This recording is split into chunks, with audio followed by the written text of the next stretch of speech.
All right. So really briefly, we've had this is the fourth class. The first class we talked about Nicodemus, and we talked about really being sons of the light, right? Uh, as believers and as sons of God, we're to do things exposed and open where people can see them, and our activities, our life, what we do, what we say, are all to be witnessed as an expression of God's glory.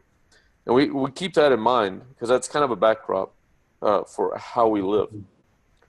In addition to that, in our second class, we got into the conversation on where the next four classes come from, and that was starting on the question with tithing, and that led us to priests. And we identified that there were three different types of priests. The first priest type referenced in the Bible was Melchizedek, and we recognized that Melchizedek is the king of peace and the king of righteousness. We identified the second priest that was mentioned in the Bible were the firstborn that were taken by God. It was after the Exodus from Egypt, and God connected the dots between the firstborn that died out of Egypt so that Israel might be delivered, and that connects us again as a type of first fruits that are offered up and belong to God. And that language is used later for those who are believers. And then we found after that that there was the third priesthood that was mentioned, was a priesthood that we see was born in blood, and it's the Levitical priesthood. It was two examples of Levi on his way to becoming a priest would use the sign of God's covenant to actually destroy a people, first making them family and then killing them. And then the second time leading them into idolatry and leading the people into idolatry, and then being willing to follow Moses and killing the brothers that they had led first into idolatry. So we see that's the basis of the third priesthood. And then we talked in our third class about, I should conclude, and we actually identified that from the beginning, God has sought a people who would be peace-loving and righteous people that would follow him, that he would select on the basis of their love for him and his people. And so in that, we recognize that Jesus is the high priest in the order of Melchizedek. And that's the order. And we're called to be kings and priests inside of that order. So we're also to be Melchizedekian priests. And by selection, because of our love for the peace of God and the righteousness of God, and serving his family. And then we got into the question of tithing as the third class, and we started off with the introduction of tithing. Really there was a tithing conversation with the Melchizedekian priesthood in Genesis 14, but it wasn't an ordained tithe. It wasn't to be a provision for Melchizedek. We have no record of that activity being a regular annual type of activity. Rather, it seems to be a response of Abraham after defeating the alliance of kings to be a sign of his gratitude. So it looks like a thanksgiving offering given to Melchizedek, also an acknowledgement of Melchizedek's greater stature and standing with God. And that's we see that in Hebrews 7. That's drawn out that Abraham, as the father as the father of the promises and the patriarch of the people of Israel, subjected himself to this Melchizedekian priest, demonstrating that Melchizedek was above everything that connected to Abraham, including the Levitical priest, which will come later. So it helps to give us a hierarchy of value in priests that God sets out for us. He's telling us that he's established the Levitical priesthood, but the Melchizedekian priesthood, the priesthood we're to be a part of, is really the priesthood that he's looking for. And that's pretty awesome, right? Because he's called us to be part of that priesthood, and he really elevates that priesthood in our role in it. So, and I guess you should say, and Jesus is being a high priest is the great example that we are to follow, and that's incredibly important. So in the tithing conversation, the tithe that was allocated to the Levite tribe was their means of survival, and we covered that in last week's class. So without the tithe, they would have no means to live. They wouldn't have the animals. They wouldn't have the money to buy things with, because when they killed their brothers, they no longer had an inheritance in the land. And that's important because there are 12 tribes with inheritance, as we discussed, and one tribe without inheritance. Their only inheritance was God, and if they didn't take care of the people, they would receive nothing, right? They wouldn't even have God. They certainly wouldn't have the people if they lost their purpose as a priesthood. So, and that was incredibly important, because then we go and we say, well, how does the tithe relate into the New Testament? And we talked about that. And the tithe is a form of provision for an Israeli tribe that cannot work, and their whole life is to serve God and to minister to the people. But our time is a little different. And the focus that we had in the New Testament was basically that God gives each and every one of us different strengths. And instead of having a priesthood allocated to preach and everybody tithe to the priesthood and then go home and eat Sunday dinner and watch football, that the real model is we all have strengths, we're all part of the body, and every one of us is to contribute where God has given us strengths. Some people, that will be that they have a surplus of finances. Other people, it'll be they're very compassionate. Some people will be great administrators. But everybody's given something that they're to give back to the body of believers. That's our role. That's our call. And by doing so, every part of the body is active, contributing, and the whole body is built up. And that's what God keeps telling us in the New Testament, is that we're all to be active participants in the priesthood, and the role of each priest is completely dependent upon what God has given you to give back. And that was really the conclusion of last week's class. And I've had this thought a lot, that I've had the ability to give financially.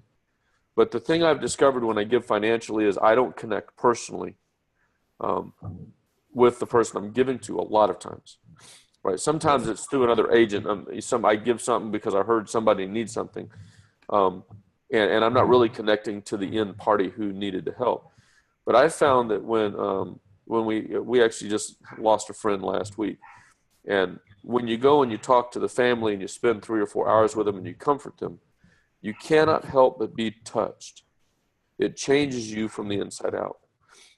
I find that the most valuable gift we can give is our time, right? And that word of love, the word of compassion, the word of encouragement. The current construct of mainstream churches where you give 10% and you leave, that's not really God's model. That's a different kind of model. God's model isn't really focused on tithing. It's focused on everybody giving. And the other thing is, it's not focused on 10%. It's focused on what you have to give.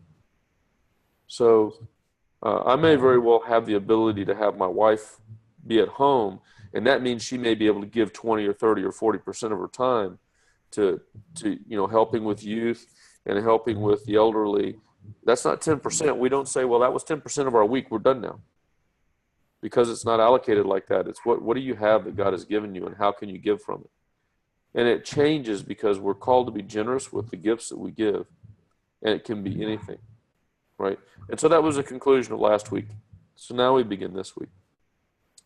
I guess before I progress, because a lot of people were out last week. Are there any further questions about last week? And we can also add at the end of the class. Nope. Okay. Well, if you think of something along the way, you can always stop me and we can go back. So today's class is on the Sabbath. If I were going to have 4 pictures, I would have a picture of the creation, a picture of the kingdom age, and I'm actually building them because I'll probably use this at some later date. A picture of me out digging up rocks and tossing them into the yard, and a picture of someone serving, because that's really the 4 things we're going to talk about today. And we're going to look a little bit at the scripture and ask the question, what is the Sabbath? And what does it mean to us? And what's our role? Now, I will share with you kind of one of the contexts I come from as a Christian for all my life, is that I've grown up hearing that the Sabbath was a Mosaic thing, right? that the Sabbath is a Mosaic thing. And that when Jesus came, he undid the Sabbath, and we all meet on the first day, and that's why. And what I would propose to you is there's actually a different model that's intended, and it connects to all the other things we've talked about. That Jesus didn't eliminate the Sabbath, rather he expanded it. And if we don't understand it correctly, we can miss it. But it's incredibly important. The second thing is, when does the Sabbath start? When do we get the first, I guess you could say, visual of the Sabbath in the Scripture? I'm going to stop and ask. Go ahead. Genesis 2. If you're looking at that paper, it's in Genesis 2, the first 3 verses. Let's all turn to Genesis 2. And if one person will volunteer to read Genesis 2, 1 through 3, that'd be great. I'll read it. Thank you. By the seventh day, God had finished the work he had been doing. So on the seventh day, he rested from all his work. And God blessed the seventh day and made it holy, because on it he rested from all the work of creating that he had done. Yeah. Now we're gonna find in the next set of verses that this is where the Sabbath comes from. The Sabbath doesn't come; it's not established in the Mosaic. It's observed, but it's connected to God's creation. And I would suggest to you that if it's connecting and observing something about the creation, then there's more going on than just a connection to a traditional or codified rule about taking one day off, right? With a Mosaic law, that's not what it's about. So let's turn now to Exodus 20, and somebody read verse 10 for me, and then someone else look up Exodus 31, and you're going to read verses 15 through 17.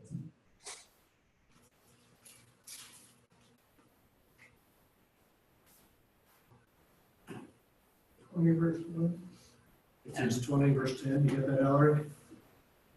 Yeah, I got it.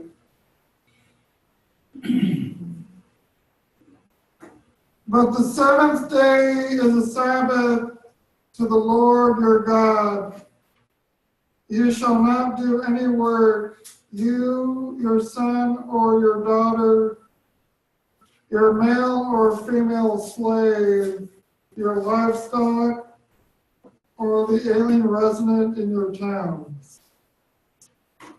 And Exodus 31, 15 through 17 says, for 6 days work may be done, but on the seventh day there is a Sabbath of complete rest, holy to the Lord. Whoever does any work on the Sabbath day shall surely be put to death.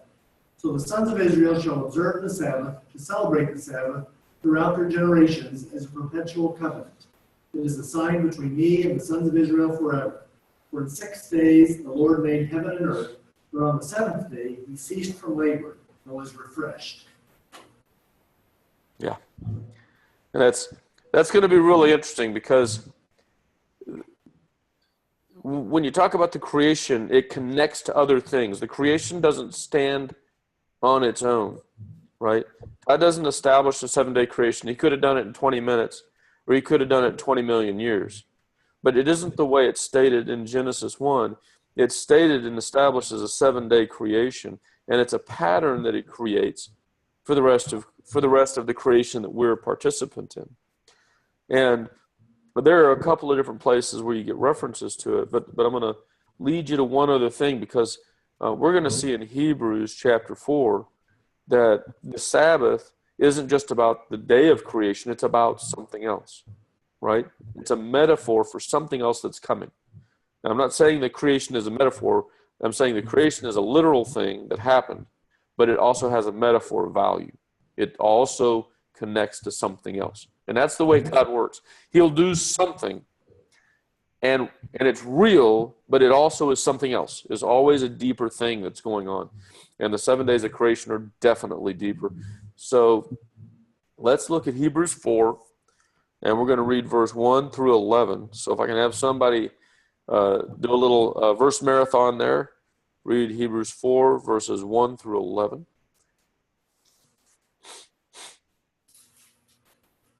Therefore, let us fear if, while promise remains of entering his rest, any one of you may seem to come short of it. For indeed we have had good news preached to us, just as they also. But the word they heard did not profit them, because it was not united in faith, or by faith in those who heard. For we who have believed enter that rest, just as he has said, as I swore in my wrath, they shall not enter my rest, although his works were finished from the foundation of the world. For he has said somewhere concerning the seventh day, and God rested on the seventh day from all his works. And again in this passage, they shall not enter my rest. Therefore, since it remains for some to enter it, and those who formerly had good news preached to them failed to enter because of disobedience, he again fixes a certain day, today, saying through David after so long a time as it had been said before, today if you hear his voice, do not harden your hearts. For if Joshua had given them rest, he would not have spoken of another day after that. For there remains the Sabbath rest for the people of God. For the one who has entered his rest has himself also rested from his works, as God did from his. Therefore let us be diligent to enter that rest, so that no one will fall, through following the same example of disobedience. So you could do a week-long Bible class on Hebrews 4. You really could. Because he says a mouthful. In those brief few verses, he's done a few things for us. He's connected the exodus of the people of Israel, who would not enter into the land of promise, the land promised them through Abraham, that because they didn't believe God, didn't trust God, and were hard-hearted, that God would not let them enter his rest. So what we just got from the author of Hebrews is that God's rest is connected to the reception or the receiving of the land at the hand of Abraham, through the promises of Abraham. So the promise of receiving and entering into God's rest is connected to the reception of the promises of Abraham. And you should know what the promises of Abraham are. But if you don't, we're not going to do that right now. But you can write down Genesis chapter 12, and it'll be the first 5 verses. You can look at Genesis chapter 13, and it's also in Genesis 15 and Genesis 17. And you'll see it where God makes promises to Abraham. And those promises pull forward. That's why he also references that if he had given rest through Joshua, then we wouldn't need to talk about the rest, right? Because the people entered into the land with Joshua. But that was also a metaphor of the inheritance that is to be received by all of us, which, by the way, you can also find in Hebrews chapter 11, that these all died in faith, not having received that which was promised to them. And that at the end of chapter 11, that only together with us would they be made perfect. In other words, you don't die and get your inheritance. What happens is God's waiting to judge all of those who are his, and then those who are raised and redeemed will all inherit his promises at the same time. So what's happening now is we're connecting the dots between the promises of Abraham, the kingdom age, Genesis 2 at God's rest, right? And receiving the inheritance of the promises of Abraham. It's all the same thing. So, sorry about that. I'm getting messages on the side. I got to turn my messages off because it's extraordinarily distracting. Theoretically, let's just do that. Let's see, from. I'm just going to do this. There, good. All right. Sorry about that. So that gave you time to think anyway. The other thing that was said in Hebrews 4 is that God has already finished it. And it's an interesting statement that it kind of alludes to how God's whole creation has come to pass. And it's kind of a deeper comment, but you know, the author of the Hebrews is saying, you know, he talks about the day of his rest and whether or not you'll enter into the day of rest, but God's already finished all of his work. On the seventh day, he's already done all of the work. And it kind of adds, you know, begs the question, So if God is active now, is he doing his work, or is he resting, or is the resting a future state, or is it a past state? And I think that makes an interesting question. Does that make sense? What I was saying? Yeah. Yeah. Is it just something God did once upon a time? Well, he's talking about entering into our, into his rest in the future, but it says he's already entered into his rest. So what's going on? And he just kind of drops that little verse, which I find very interesting because he's kind of suggesting something, which I'll leave for you to chew on. But the key part I want to bring to mind is that it seems very clear to me that what you're getting from the author of the Hebrews is that it's really clear that when you think of the Sabbath, you have to start with God resting in Genesis chapter 2. But that's not the whole discussion. The whole discussion connects Genesis 2 and God resting on the seventh day with the establishment of the kingdom that's promised to Abraham and promised to David. And we see a piece of it in Joshua when they enter into the land. But did you know what Joshua's name is in the Hebrew? It's not really Joshua. Does anybody know what it is? Yeshua. Yeshua. His name in Hebrew is Yeshua. Now, there's a man whose name in Greek, actually Latin, is Jesus, and in the Greek is Jesus, and in English is Jesus. But you know what his Hebrew name is? It's connected. It's Yeshua. In the Hebrew, the name that we're calling Jesus would have been Yeshua. So here's the interesting thing. The prophet after Moses, whose name was Hosea, and God changed his name to Yeshua, took the people into the land of promise to show us that in another day, a man whose name is Yeshua, that we call Jesus, is going to lead his people into the land of promise. See, this has been done. We've been shown what's going to happen in the future. And what God is telling us, and what the prophet that's speaking in the book of Hebrews is telling us, is that God's day of rest and entering into the kingdom age are both the Sabbath. Does that make sense? They're both the Sabbath. Now, let me ask you a question. Has anybody in the room thought about what the Sabbath means to us? So if the Sabbath, I said the Sabbath, the kingdom age. Does anybody have an idea what the first day of the kingdom age might be like for us? Very different. Very different. Well, that's great, Nathan. It is going to be very different. Yep. I don't think we can imagine it. It's going to be amazing. Yep. I think you could go from Romans 8 and say that it's beyond description, and he says in Romans 8 basically he says that there's nothing that's happened to you today that's even worth mentioning in comparison with the glory that will be revealed, right? So the glory is beyond, but when you read Revelation, it's a progression to perfection, right? And what you get is by the time you get to about chapter 21, you get the New Jerusalem descending out of heaven, the establishment of perfection, the removal of mortality. It talks about there should be no more tears or crying. The old order of things has passed away, and God will come and dwell with man. But that's the end of the time of what I would say the 1,000 years. So the kingdom age appears to be a 1,000-year period-ish.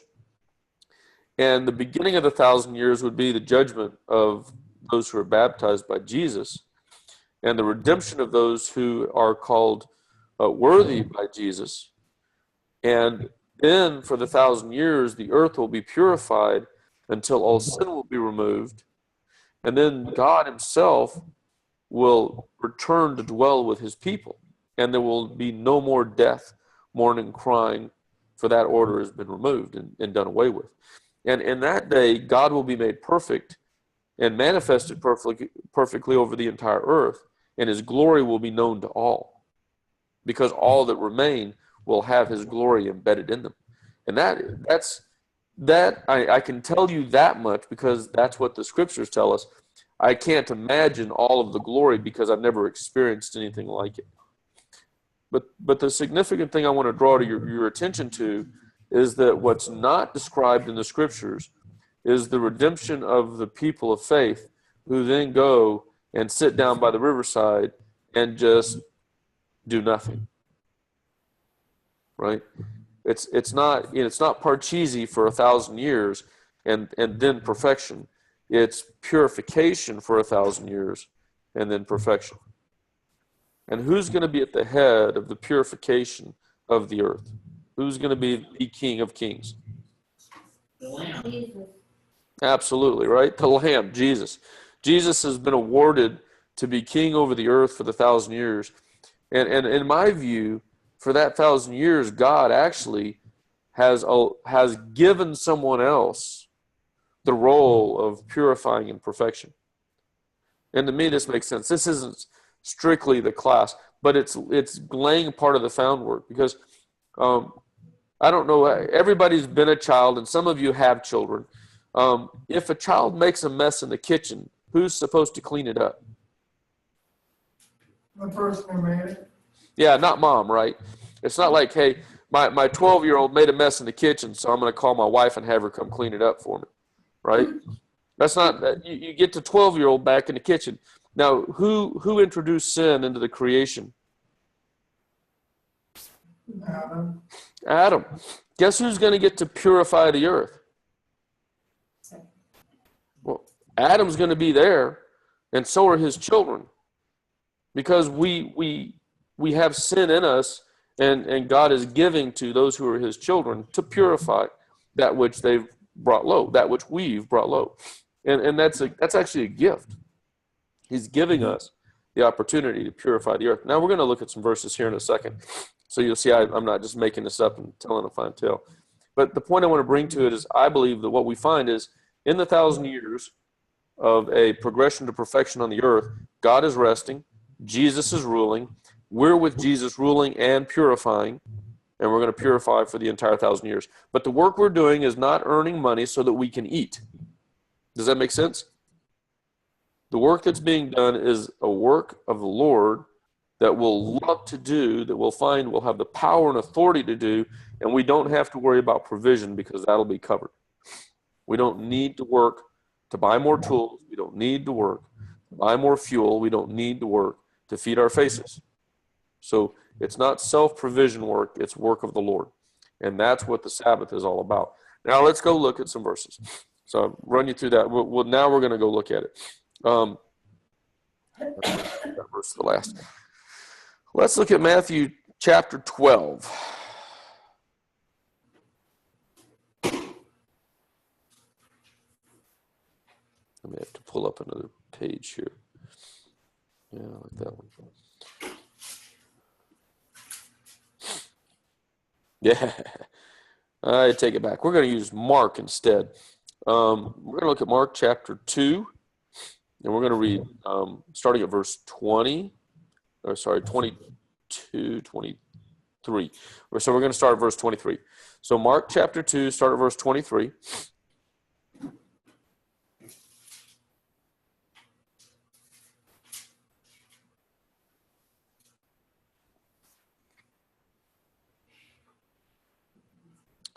Read 23 till the end of the chapter. Is that what you want? We're going to read 23 through chapter 3, verse 5. How about I read this one? Is that okay? Yep. All right. So it's Mark chapter 2, starting at verse 23. One Sabbath, Jesus was going through the grain fields, and as his disciples walked along, they began to pick some heads of grain. The Pharisees said to him, "Look, why are they doing what is unlawful on the Sabbath?" He answered, "Have you never read what David did when he and his companions were hungry and in need? In the days of Abiathar, the high priest, he entered the house of God and ate the consecrated bread, which was lawful only for the priests to eat. And he also gave some to his companions. Then he said to them, the Sabbath was made for man, Man was not made for the Sabbath, but the Son of Man is Lord even of the Sabbath. Another time he went into the synagogue, and a man with a shriveled hand was there. Some of them were looking for a reason to accuse Jesus, so they watched him closely to see if he would heal this man on the Sabbath. Jesus said to the man with a shriveled hand, "Stand up in front of everyone." And Jesus asked them, "Which is lawful on the Sabbath, to do good or to do evil, to save life or to kill?" But they remained silent. Pay attention to this now. Verse 5. He looked around at them in anger and deeply distressed at their stubborn hearts, and said to the man, "Stretch out your hand." He stretched it out, and his hand was completely restored. Then the Pharisees went out and began to plot with the Herodians how they might kill Jesus. Now, there's something going on here, and Mark's real good about it. Luke does a pretty good job of it. There's a lot of discussion in John about Jesus doing things on the Sabbath. And I remember a long, long time ago I've had, several different churches I was part of as I was growing and learning and discovering. I remember hearing at one point in time that Jesus doing stuff on the Sabbath was the beginning of the removal of the Sabbath. And it was there that the seed got planted that, wait a minute, something else is going on. And we started the conversation. The Sabbath is about progressive purification of the earth to restore it to the perfection that God's created, and God gave us that to do. And in this verse, you have two different events that happen, both of which are on the Sabbath. They're joined because the message is about the Sabbath. It's not about the removal of the Sabbath. It's about the purpose of the Sabbath. From the creation of God, it's about the purpose of the Sabbath. And that's why it's really important to pay close attention to it. So what were the disciples doing with Jesus? What were they doing? I mean, they weren't at home reading the Torah, right? They were going somewhere, right? And what is it Jesus normally does when he's going places?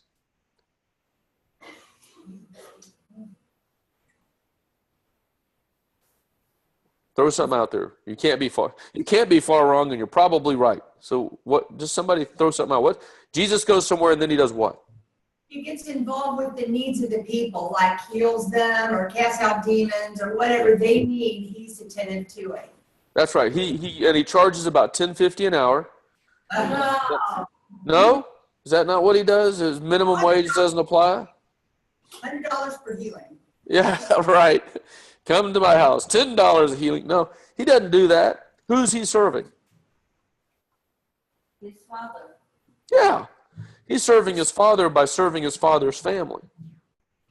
He's not being enriched by it physically. He's not doing it to enrich himself. He's doing it because, like he says, I think it's John 12, he's doing it because his Father tells him what to do, and he goes and does it. So they're going somewhere because he has a mission. He's a man on a mission. And guess what? His disciples are with him. They're serving him. They're men on a mission, and the mission is God's word, God's service, God's work. So he's doing physical labor because they're walking somewhere, but his work is not self-provision, which is what the Sabbath law was about. His work was God following. So we're going to look at another verse, and we're going to see this. Sorry, I get a little excited about this. Yeah. Well, let's now look at Matthew 12, and we're just going to look at verse 5. It's got two or three things, but verse 5 is what I want to pull out of this one. And somebody read that for me. Matthew 12, verse 5. By the way, this is the same account in Matthew as the one we're reading in Mark. It just has other details. The whole story, you only get the whole story if you take all the Gospels and put them all together and then get the whole story, because they almost always leave little pieces out because it's a treasure hunt. Matthew 12, verse 5. Or have you not read in the law how on the Sabbath the priests in the temple profane the Sabbath and are guiltless? Mm-hmm. There's another verse in another place that talks about when you circumcise a child, you have to circumcise him on the 8th day. And if the 8th day happens to be the Sabbath, it is not a sin. It's an obligation. It's a requirement. So the priest will circumcise a child on the 8th day, and it is not breaking the Sabbath. As a matter of fact, what's interesting is the 8th day, the Jews view the week and time as a circle. And their week is a 7-day circle, and the 8th day is actually the first day.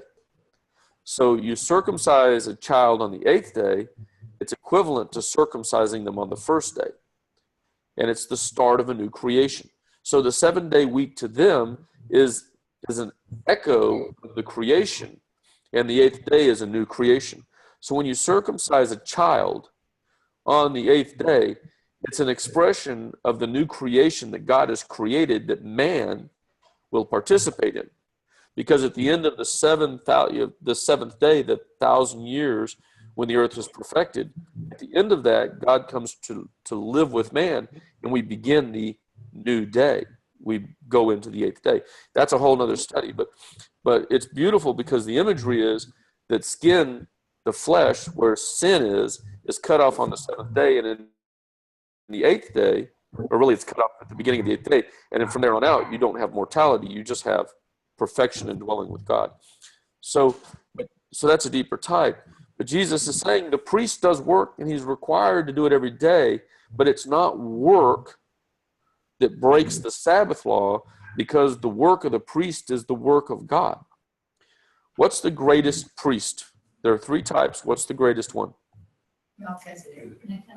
Melchizedek. Melchizedek is a priesthood selected by God to serve God and to do God's work. And what priesthood are we supposed to be in? Melchizedek. If the Levitical priests do not profane the Sabbath because they're doing God's work, and they're the lowest of the priests, what does that mean about the Melchizedekan priests if you're doing God's work? So much more. So much more, right? Because a Melchizedekan priest does it because they love it. The Levitical priests do it because it's their job, right? And if it's their job, but it doesn't break the Sabbath because it's still God's work, how much more if you're a Melchizedekan priest? And Jesus was a Melchizedekan priest. But he makes another point. And his other point is that man was not created so that the Sabbath would have people in it. What he says is, instead, the Sabbath was created as a reward. I added the reward part for man. That's back in Mark 2. Okay? And I'm in the wrong verse here. So in Mark 2, and I'm going to read it again. Then he said, the Sabbath was created for man, not the other way around. Right? And they've got it backwards. What they're doing is they're saying the Sabbath is the thing. It's the big thing. And man's got to serve it. Right? And man's got to submit to it. But what Jesus is saying is you've got it backwards. The Sabbath was created, the order of the Sabbath was created as a reward for those who would be redeemed. It's our reward. It's created for us, not the other way around. Right? The day of the kingdom being established on this earth and the reward of Abraham being given and us being redeemed and living in that day, that's our reward. God didn't create 7 days, have a Sabbath, have a kingdom age and say, now what am I going to do? Oh, I should probably create somebody to enjoy it. It's the other way around. And that's what Jesus is saying. You got the cart before the horse. You're giving value to the day, but you're destroying the people who are supposed to live in, who it's created for. Right? You've missed the point. And I find that quite interesting because that's what we need to understand. So then what Jesus does in the very next telling is he's got a man with a shriveled hand. And his real question is, what's better on the Sabbath day? To do good or do evil? Let me see if I can read this here. What's lawful? To do good or do evil? To save life or to kill? It's interesting because they're really, really angry with him and they want to kill him. And he's like, what's really better? To save life or to kill? What is the kingdom age about? Is the kingdom age about redemption I think it is. Is it about removing sin? I think it is. Is it about, undoing the corruption that's in the world and making things pure and perfect? I think it is. Right? And that's what Jesus is saying. The real Sabbath, what we're really hoping for, what we're looking forward to, is a day when those who are lame will be made whole, when the dead will be raised, when, corruption and sin will be removed. Why is your focus on making sure people follow the law or you're going to kill them? Why isn't your focus instead on healing people, on giving life, on, removing debts? Why is it not that? Because that's what our kingdom age is. And what he's doing is showing us what it looks like. And this is the conclusion. But what he's doing is showing us what the kingdom age looks like. He's living the kingdom now. Does that make sense? When he goes and heals a person, he is showing us what the kingdom is going to be like. Right? When he heals a leper, he's showing us. And we're going to look at another verse real quick. So we're going to look at John 9. That's going to be the same thing. It's another Sabbath healing.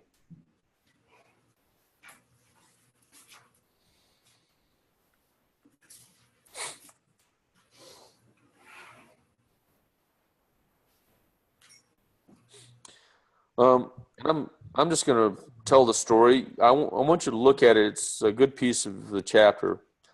And there's several really, really interesting points brought out here in John. But this story, like many, many things in the scriptures, is deeper than just what's on the text. Because the real context is, I want to say it's Exodus 35. It's either chapter 33 or, sorry, not Exodus, Ezekiel. It's either Ezekiel 33 or Ezekiel 35. And there's a reference that basically says that in the past, I've held the sins of the parent to the children and the sins of the children to the parents. So it'd be like if a dad sinned, his children would feel the repercussions of the sin. And God said, I'm not going to do that anymore. Now I'm going to make sure that if a man sins, he'll feel the result of his own sin, but it won't trail down to his children. And if a child sins, it won't trail back up to his parents. Each person is going to be held accountable to their own sin, but no one else's. And it's an interesting thing because at the time of Jesus, a lot of the Pharisees held that your natural state was somehow connected to sin. So if you were a leper, it was because you were a sinful person. And of course, the interesting reverse of that is if you didn't have leprosy and you weren't sick, you must be a righteous person. And it was a false assertion. But it suited their needs because generally if you were whole, if you didn't have broken limbs and you didn't have tainted flesh and you didn't have some other issue, then you could be a priest or you could be in a leader position. But if you were a leper, like Simon the leper, who was probably a Pharisee, you could no longer be in the caste. You wouldn't be in a leadership position because they connected your physical elements with physical sin, right? And so here's this man who's born blind. And so the obvious conclusion, if he's born blind, is what? I mean, Ezekiel says he's not being held accountable for the sin of his parents, but he was born this way, so what could he have done wrong that would have made him blind? When do you start sinning? Is it before birth? Yes, ma'am.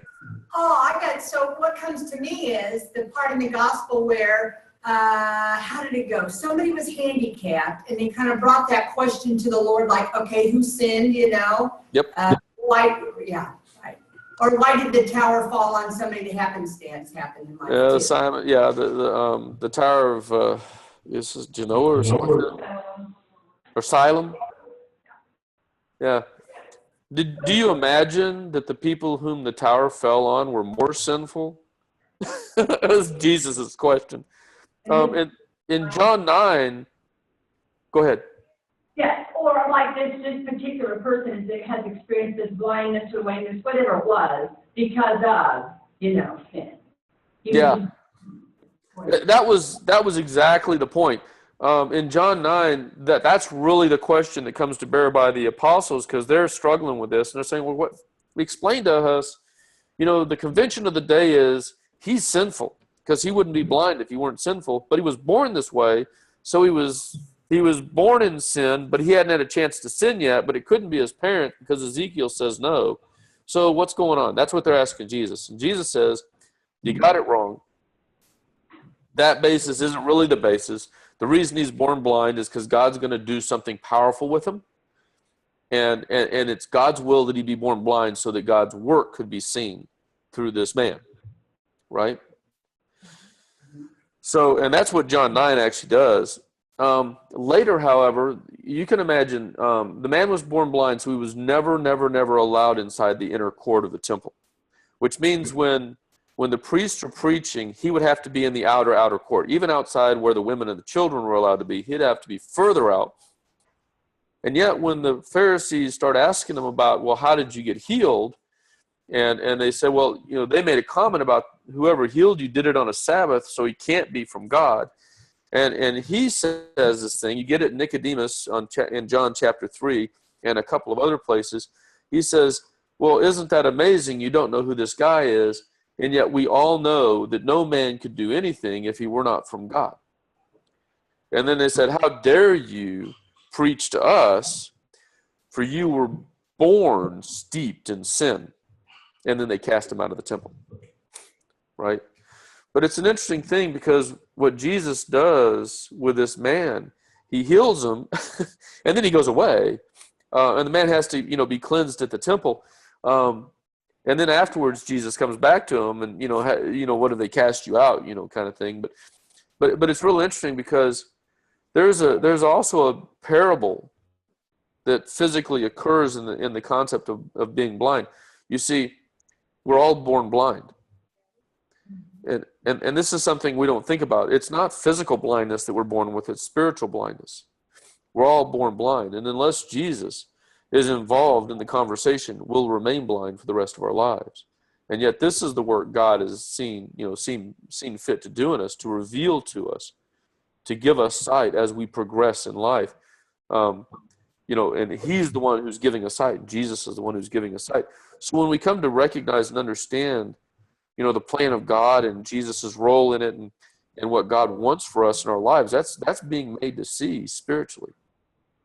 And it's interesting, because that to me is a beautiful parable, but it also speaks to the kingdom age, because that's when man is perfected. That is when we'll start seeing the corruption of our blindness pass away and start knowing Jesus and knowing God fully. And that to me is what we see in this parable that's coming about, because he does it on the Sabbath because he wants to show us what's coming. He's going to heal the blind on the Sabbath. We're going to be made to see. Matter of fact, there's a Romans verse that kind of says that we see darkly as in a mirror, right? We don't see completely, but when we're redeemed, we'll be able to fully see, And that's a day, and that's an age we're looking for. And I kind of wanted to bring that up because this is a demonstration of what the Sabbath is all about. Under the Sabbath law, under the Mosaic law, they were obligated once a week, 1/7 of their week, to commit that time to God, to be a memorial to God, to be a reminder that he created the earth, and to be a reminder that he's going to perfect the earth, and that we want to be inheritors in that day, and we want to be part of the perfection. As a matter of fact, we want to be ruling in the Sabbath and removing corruption and sin and perfecting it back to its pristine state of creation. And that's our hope, and that's our desire, and that's a beautiful thing. But unlike the Mosaic law, which made an observance and a celebration that was once a week, how many days a week do we remember the kingdom that's coming? Every day. We should. Every day. You should wake up in the morning and remember, this is the day that the Lord has made, but the kingdom is the day that we're waiting for. And how many days, which day, so the kingdom's 1,000 years, right? I presume we're still going to have a 7-day cycle, for our weeks. Which day is the Sabbath day in the kingdom age? Every day. That's the point. The Sabbath age, the 1,000 years of the Sabbath, every day is a Sabbath day. Every day is a purification day. Every day is a healing day. Every day is a restoration and redemption day. Every day. Not one day a week, but every single day. And what Jesus demonstrated is that he lived the exact same way every day of the week.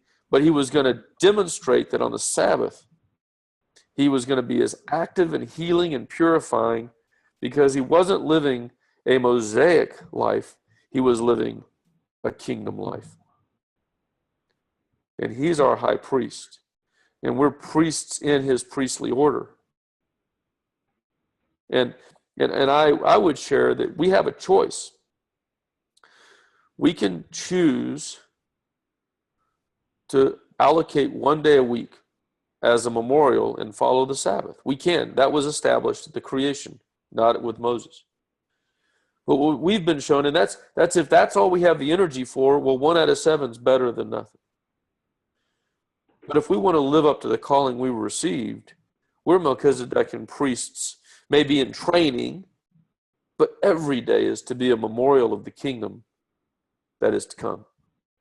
We're to be living that kingdom life today and tomorrow and the next day, in the joy of the hope of the kingdom that will be established, and the fact that we'll be empowered at that point to remove the corruption and the sin that is dwelling in the earth, so that the earth may be perfected back to God's original creation.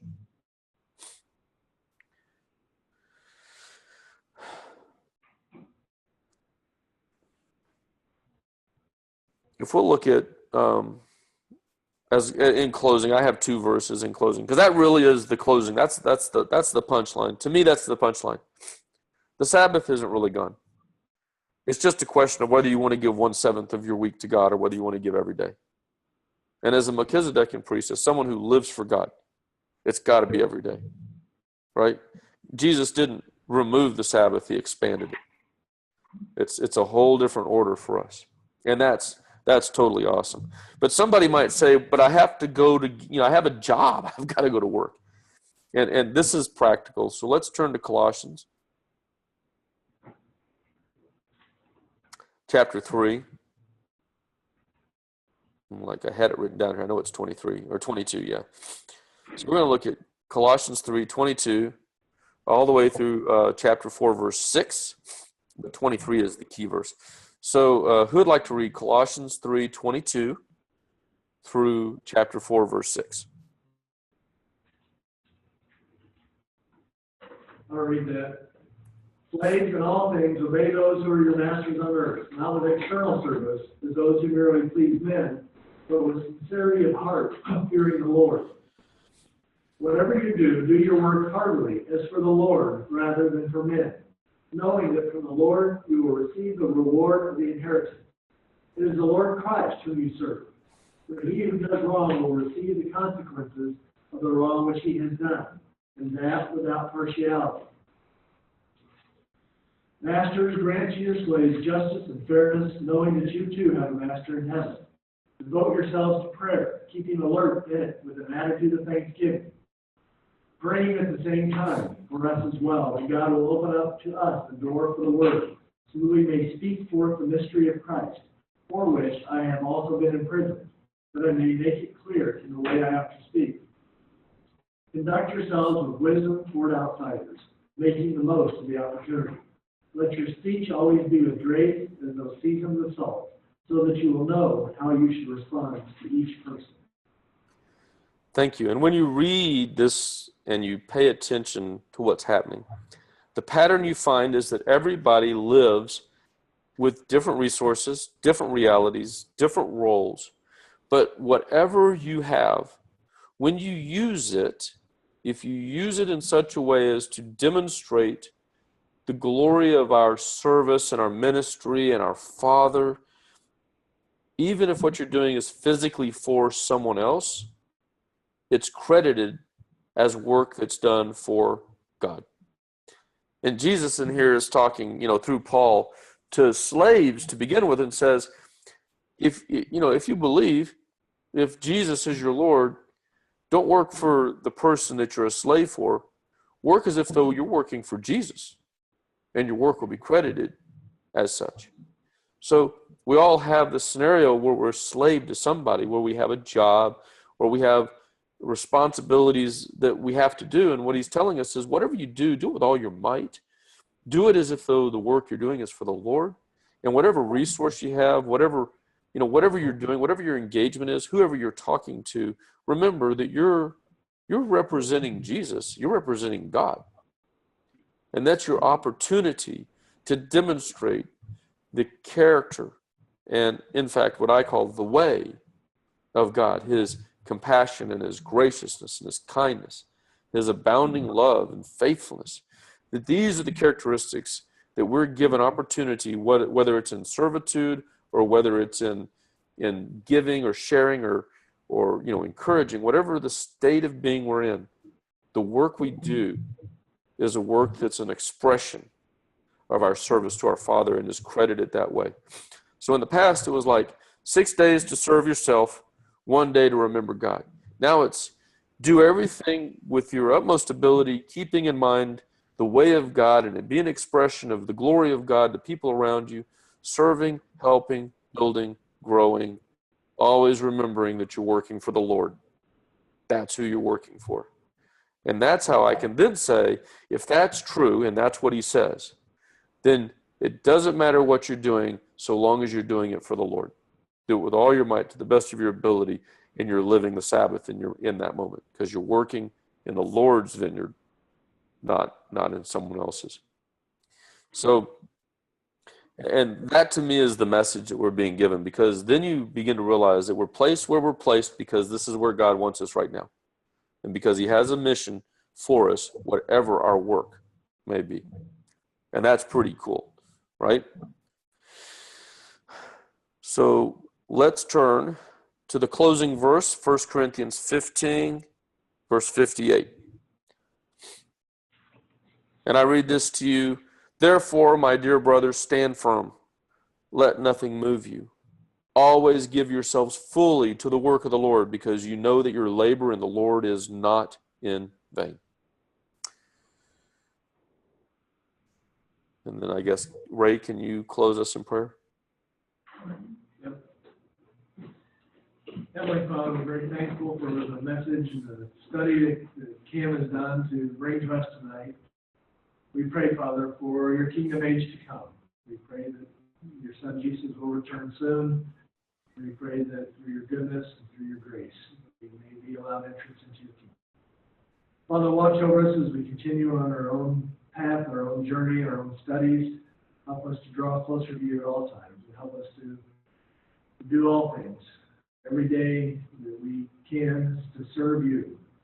Help us, Father, and strengthen us and encourage us in the time that we have together. So we pray in Jesus' name. Amen. Amen. Thank you. All right. So any questions? I just like to thank you when you brought out, I think it was Matthew 12:5, or wherever it was, it said, the priests profane the Sabbath and are guiltless. Yep. And it hit me. I've heard that before, but and are guiltless. And then, the reaction of the people, Jesus is angry. And then it says he goes on to heal these people. But what do they want to do? They want to, wow, come on, talk to us. How is this? We thought we held the power of God, you know what I mean? And you're healing people? That's wonderful. I know a lot of other people that need it. Come on, let's go. No, they want to kill him. Yeah, they got to kill him. Well, we hate this. Let's kill him. Shut it down, shut it down. And it just always amazes me that they're not thinking, wow, this is wonderful, Lord. Even like Nicodemus secretly at night coming to him, Yep. But they just want to kill him. Yeah, it blows my mind. Really does. But it speaks to the politics of people and the control that people need. And and he was rocking their world. They didn't know what to do, but they also didn't know how to listen. They felt too threatened that they were going to lose their power base. And that means they weren't the right people for the job anyway. Yeah. So, I have a question. Yes, ma'am. Oh, no, so it's just kind of like today, those people that make their money, on their full-time job is service. How wonderful it could be if it was their full-time job, but like the Melchizedean priesthood, it was their love. It was their passion. It could be both. But if it's your job and it's kind of like only your job, then you are threatened with people coming like that. Absolutely. How do you connect this to God resting on the seventh day? So his rest on that day, it does sound like he worked on the other days and he rested on the seventh. So I think there's two things happening. I actually have a deeper thought, but it's kind of hard to explain, and the verses are kind of light. So it gets to be a very, very real speculation. I don't believe God is progressing through time. My strong suspicion is that God is experiencing all time at the same time. So I have this kind of suspicion. I wouldn't say I'm not going to proclaim it as truth. It's difficult. There's some supporting verses, but it's difficult to say that it's absolutely got to be the way it is. But I've kind of arrived at where I believe God is experiencing Adam and Eve in the garden right now, in his right now, and he's also experiencing the kingdom. And when he tells us what's happening is because he's seen it, and he's still seeing it, and he spans time. That's what my suspicion is. So when he says he rests on the seventh day, he's not just talking about a literal 7 days of creation. He is talking about a 7 days creation, but he's also proclaiming the fact that he's not working in the purification and creation of the seventh day of the Abrahamic kingdom age. And the reason I think that's happening is because in allusion to what Jesus says when he says the Sabbath was made for man, is that what he's really telling us is because we made the mess in the sink, those who've been redeemed or have the privilege of having God's power to purify the earth. And so now I'm expanding on what's told to us in what I think is happening.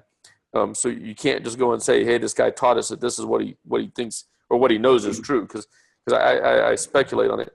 So what I really think is happening is God has given Jesus rulership of the Sabbath 1,000 years. And Jesus is using the power God has given him, sharing it with those who are redeemed, and we purify the earth. And when we're done, then we turn it back over to God. And that's back to the 1 Corinthians 15 verse where it talks about that Jesus must reign until he's put all enemies under his feet, including the last enemy, which is death. And death is the result of sin, which means sin has to be removed. And when he does, he turns all authority back to God, and God will be all in all. And you connect that to Revelation 21 and about verse 8, I think, 7 or 8. And what it says is that when sin has been removed, that God returns to dwell with man. And those two verses are linked. That's the same event. So I think God is resting for the 1,000-year kingdom age, and man are doing all the work, but the work is God's work. Does that answer the question? Yeah. But what about when he rested at creation on the seventh day? So you're sort of saying the resting day is really a day of doing God's work. So Yeah. Physical creation versus spiritual activity. And I think I understand where your question is coming from. I think what he does on the seventh physical day is both he creates the pattern, and the pattern really points forward to the kingdom age. So he does it on purpose, not because he needs rest, but because he creates something for us to see so that we know what's coming. And was he working then on that day? No, because that day isn't about that day. That day's about the kingdom. So in that sense, I think I also see what you're saying. It's was the Spirit sustaining the creation? Oh, absolutely, right. But he wasn't creating more things, right? And I think that's where you get into creation of types and creation of patterns, and what God is doing is creating a pattern where we now have 6,000 years of post-creation civilization that leads to the 7,000th year, which has the redeemed in the land, purifying the land until we return it to God. And that's just pattern creation. So that's what I think he's really doing.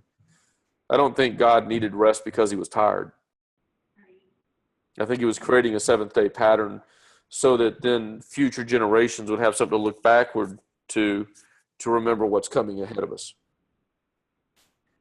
And I think that's kind of what you get when you look at Hebrews 4, is kind of the comment that's made, but he's already finished all of his work.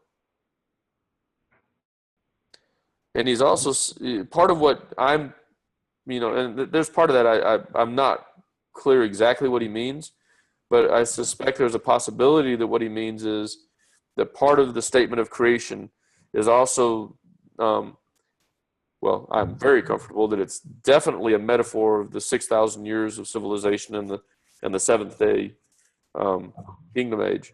But saying that he already finished all of his work is the one that kind of makes me wonder and scratch my head if he's talking about 7 physical days and 7,000 years all at the same time. And I'm not sure how all that works out. I don't know, but it makes me wonder.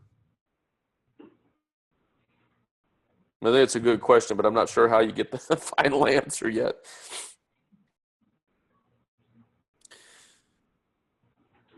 Those are good questions. Any other good questions?